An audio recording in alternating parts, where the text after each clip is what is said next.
Bonjour, chers élèves tronc commun BIOF. Dans cette partie, dans cette deuxième partie, on va voir les ions et quelques autres éléments. Donc, c'est quoi un ion? Les ions, ce sont des atomes qui ont perdu ou qui ont gagné un ou plusieurs électrons. Donc, vous avez un atome. Un atome, il peut gagner des électrons pour donner un anion, ou bien un atome, elle perd des électrons pour donner des cations. Donc c'est là, on tire la définition. Un ion, c'est un atome qui peut soit gagner, soit perdre des électrons. S'il a gagné, on l'appelle un anion. S'il a perdu, on l'appelle un cation. Donc un anion, il est chargé négativement, et un cation, il est chargé positivement. Les ions. Les ions, donc on a soit des ions polyatomiques, soit des ions monoatomiques.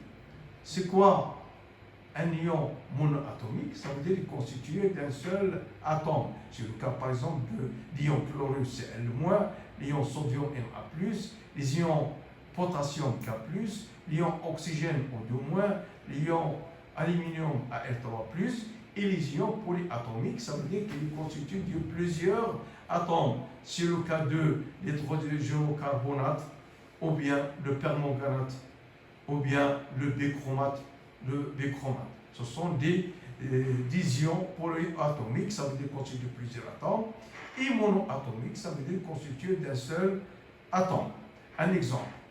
Donc, on a le symbole, on a l'ion chlorure Cl-, l'ion cuivre Cu+, mais dans cet ion, on va essayer de déterminer la charge. La charge de l'ion c'est -E, et la charge du cuivre, puisqu'elle porte une charge plus de plus, ça veut dire plus de E. Symbole du noyau du chlore, c'est Cl, c'est 35, avec le nombre de masse c'est 35, le Z c'est du 7, et le cuivre 63 le nombre de masse, et 29 le Z, c'est-à-dire le nombre de protons ou bien le nombre d'électrons. Le nombre de protons c'est 17, et le nombre dans le cas du cuivre c'est 29. Pour déterminer, à partir de là, on peut déterminer le nombre de neutrons par la différence entre le A, c'est-à-dire 35, moins le nombre Z, c'est 17, elle va donner 18. De la même chose pour dans le cas de cuivre, le ion cuivre, c'est-à-dire 63 moins 29 est égal à 34. Le nombre d'électrons, comme vous constatez, que cet ion, il a gagné un électron. Donc le nombre d'électrons, il est augmenté de 1 dans l'ion. Dans l'atome, on a 17 électrons, mais dans l'ion chlorure, il a augmenté, il a un nombre de 18, ça veut dire qu'il a gagné un électron, ça veut dire que 17 plus un électron, il va donner 18. Mais dans le cas du cation, le cation, elle porte une charge plus de E, donc pour déterminer le nombre d'électrons, vous avez au début 29 électrons, moins 2 électrons qui a perdu, donc ça veut dire qu'il y aura 27 électrons. Mais, donc 27 électrons. Donc c'est le nombre d'électrons qui change dans le cas d'un cation qui perd, donc le nombre Z va diminuer, et dans le cas d'un anion, il va augmenter avec les électrons. Les éléments chimiques. C'est quoi un élément chimique? C'est l'ensemble des atomes ou d'ions monoatomiques ayant le même nombre atomique Z. C'est un élément chimique. Exemple, l'élément chimique cuivre se trouve sous forme d'atomes dans le métal cuivre. Il se forme d'ions cuivre 2 de plus dans l'hydroxyde du cuivre et dans l'oxyde de cuivre 2CuO. La notion de conservation de l'élément chimique. Au cours d'une transformation chimique, il y a toujours conservation des éléments chimiques. Ça veut dire quoi, conservation? C'est-à-dire, comme dirige dans un proverbe, rien ne se perd, rien ne se gagne, mais tout se transforme. C'est-à-dire, si vous avez un élément chimique A avec un nombre d'atomes. Donc ce nombre d'atomes, il se conserve. Donc il va seulement se transformer. Comme vous voyez par exemple, pour un exemple, le cuivre, si on ajoute le cuivre sur l'acide nitrique sur le cuivre, qui va donner Cu2+, donc le nombre d'atomes du cuivre reste le même. La même chose si on ajoute une base, la suite NaOH sur le cuivre, va donner l'hydroxyde cuivrique. Cuivrique, ça veut dire que le nombre d'atomes il ne change pas. Ça veut dire qu'on a une conservation au rien ne se perd, rien ne se gagne, mais tout se transforme. Vous avez le nombre d'atomes reste le même. Et on passe à une autre partie, c'est la répartition électronique. Donc vous connaissez que la charge des électrons, elle est négativement. Les électrons chargés sont chargés négativement. Ils subissent et comme vous savez, si vous avez des charges du même signe, elles se repoussent.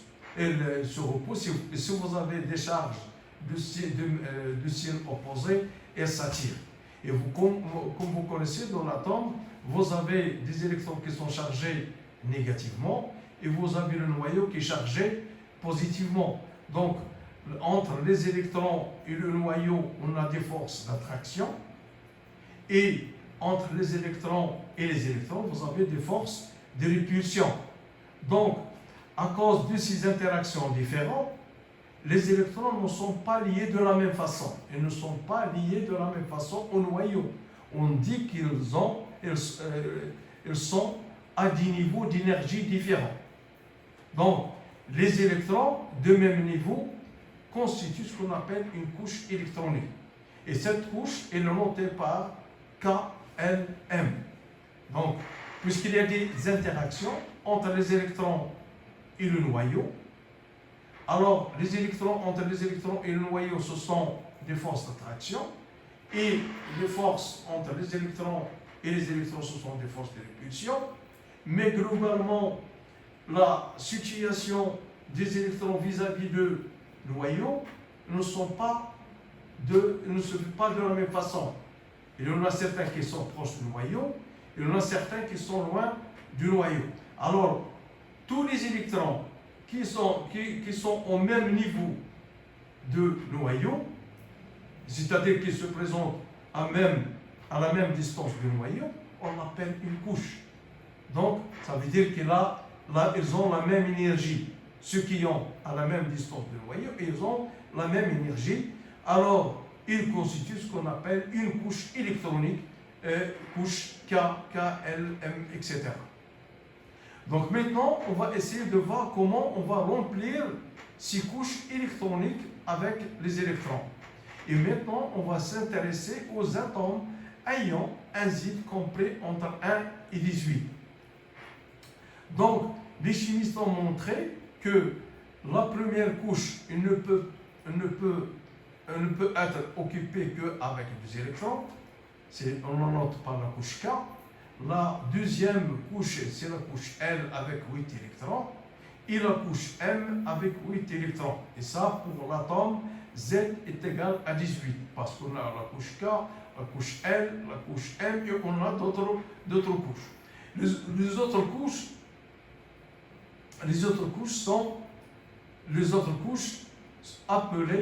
sont appelées couches internes et qui sont saturées. Ça veut dire quoi saturé? Ça veut dire qu'il occupe le maximum d'électrons. La dernière couche, c'est là, c'est-à-dire dans notre cas, c'est la couche M, la est appelée couche externe ou bien couche périphérique. Comme vous voyez cette figure, la couche K, il n'a que des électrons, 2 électrons. Le maximum que peut occuper la première couche, c'est 2 électrons. La deuxième couche, c'est la couche L. Elle peut contenir 8 électrons. La couche M, c'est 18 électrons. Donc M, 32 électrons, O, 50 électrons, P, 72 électrons. Et ces couches, elles représentent le niveau d'énergie par rapport au noyau. Et qui dit niveau d'énergie, dit distance par rapport au noyau, puisqu'il y a des forces d'attraction entre le noyau et les électrons. Et la position du noyau, des électrons par rapport au noyau est appelée couche. Il peut être occupé par un nombre d'électrons qui ont la même énergie, et ça se résume pour la couche K, c'est 2, dans le cas où Z est compris entre 1 et 18, L c'est 8 électrons, M elle peut comprendre 18 électrons. Et maintenant, on va passer à un exemple. C'est le cas par exemple de l'atome d'hydrogène. Si on vous demande de faire la répartition électronique des atomes suivants, c'est-à-dire l'atome d'hydrogène, l'hélium, le lithium, le beryllium, le bore, le carbone, l'azote, l'oxygène, le fluor, l'argon, le sodium, le magnésium et l'aluminium. Si on prend par exemple l'hydrogène, il a un Z est égal à 1. Donc combien d'électrons? Il a un couche, il a un seul électron. Donc la première couche occupée, c'est K avec un seul électron.